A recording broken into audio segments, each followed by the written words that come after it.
jamaah. Alhamdulillah. Alhamdulillah jamaah masih di Islam itu Indah dan hari ini kita sedang membahas tema mengejar layangan putus. Masya Allah. Ini layangan putus ini adalah ceritanya orang ketiga nih. Lagi viral, lagi diomongin di mana-mana. Nah saya mau ke Ustadz Maulana nih. Iya. Ustadz berkaitan dengan tema kita hari ini mengenai orang ketiga di dalam rumah tangga. Nah memang yang namanya mohon maaf perselingkuhan itu tidak harus diakhiri dengan perceraian.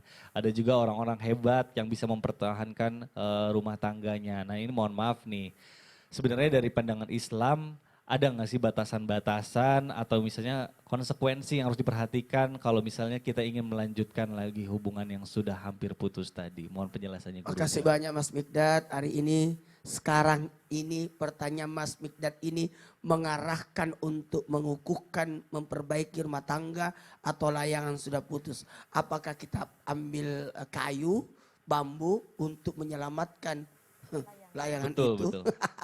Izin Bunda Sasam. Silakan. Bismillahirrahmanirrahim. Jamaah. Yeay. Oh jamaah. Yeay. Alhamdulillah. Gelas yang sudah retak, yang pecah, ataupun piring yang sudah pecah, lalu disatukan kembali. Walaupun bisa disatukan kembali, alhamdulillah masih bisa diperbaiki. Cuma tetap kelihatan retakannya. Kalau itu piring hiasan, aman. Aman, karena nggak dipakai cuma dihiasi. Tapi kalau piring yang dipakai, takut orang memakainya. Karena sudah ada retakannya. Takutnya nanti membahayakan pada saat dia makan. Nah kalau begitu, pikirkan sebaik-baiknya sebelum kejadian. Nah, kalaupun mau diperbaiki, saya setuju. Kenapa?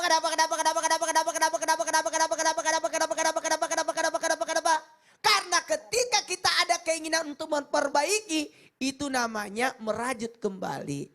Lebih baik memperbaiki daripada memulai.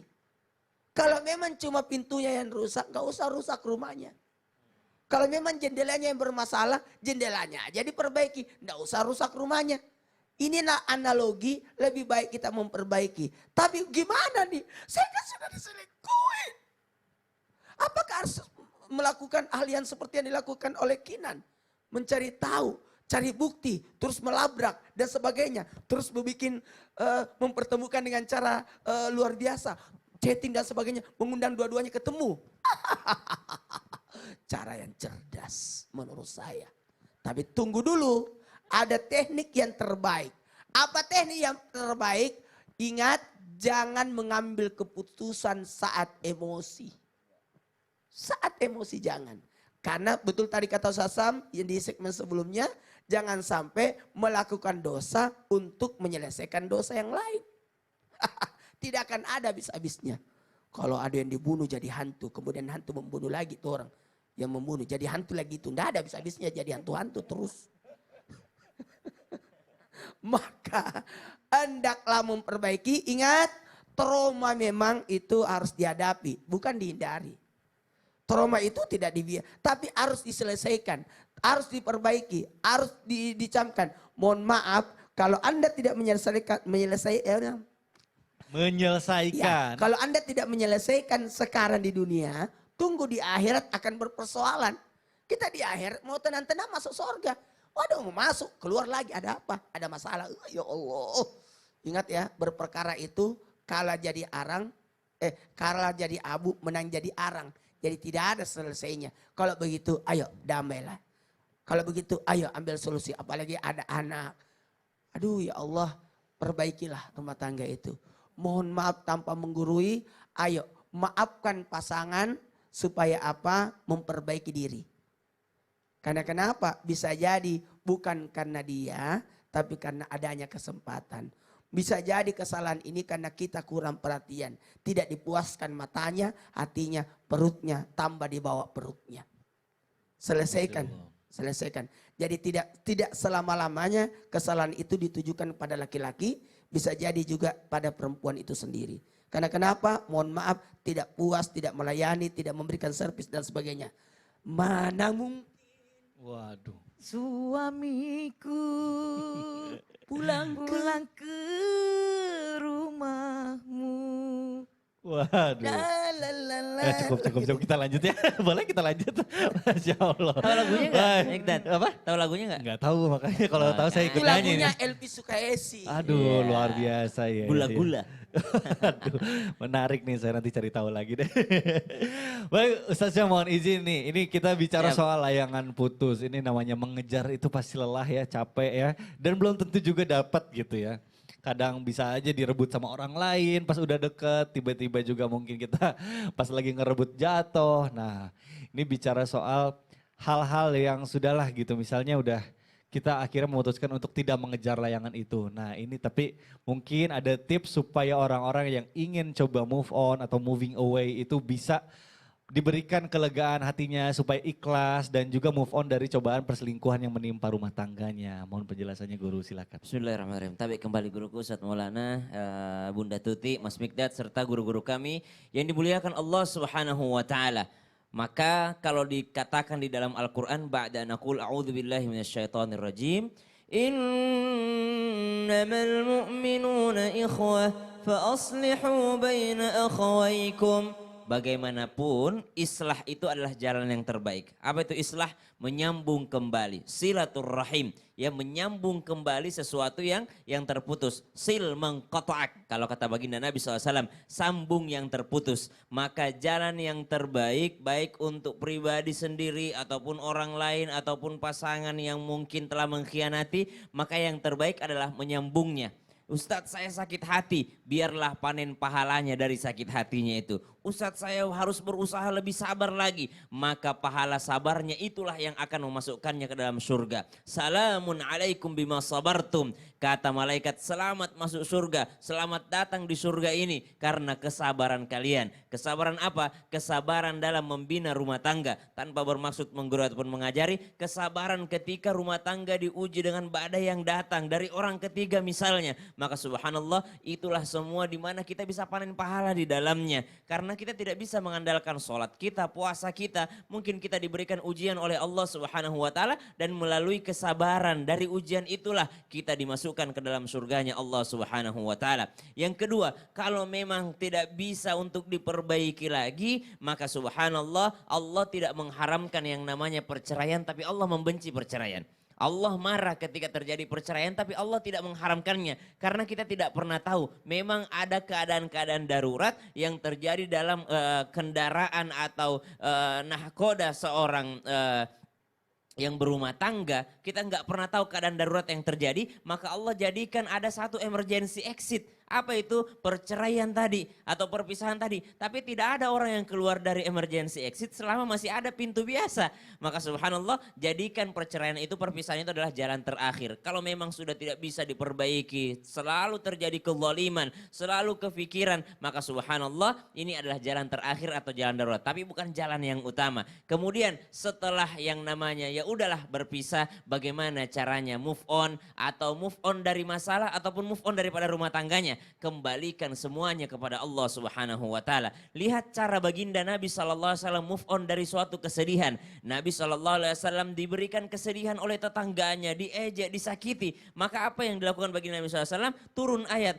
"Inna a'tainakal kautsar." Sungguh kami telah memberikanmu nikmat yang kautsar. Apa itu kautsar? Dari kata katsir, yang banyak sekali, yang unlimited. Maka bagaimana caranya move on dari kasus tadi, perselingkuhan tadi? Maka ingat baiknya. Mungkin selama berumah tangga 20 tahun, selingkuhnya baru 1 kali, baru 1 bulan. Baiknya ada di 19 tahun, 11 bulan tadi. Maka ingat baiknya. Fasalli li rabbika wanhar. Maka tetap berdoa dan berkorbanlah. Inna syani'aka huwal abtar. Masalah yang lainnya biar Allah yang ngurusin. Wallahu ta'ala Ya alam. Allah luar biasa jawabannya. Terima kasih Ustaz Syah. Sama-sama, Mas Mudah-mudahan semuanya diberikan kekuatan.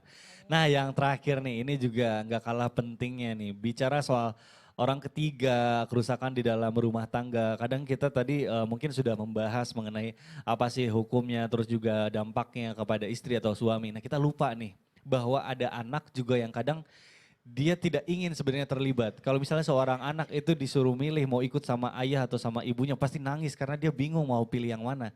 Seperti di layangan putus.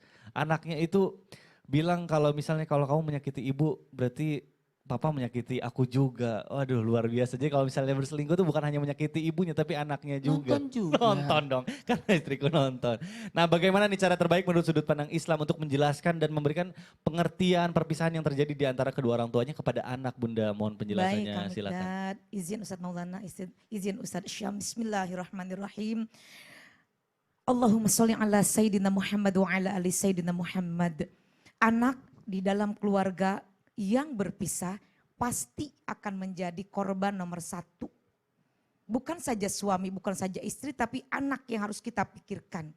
Bagaimana caranya ketika terjadi punten perceraian.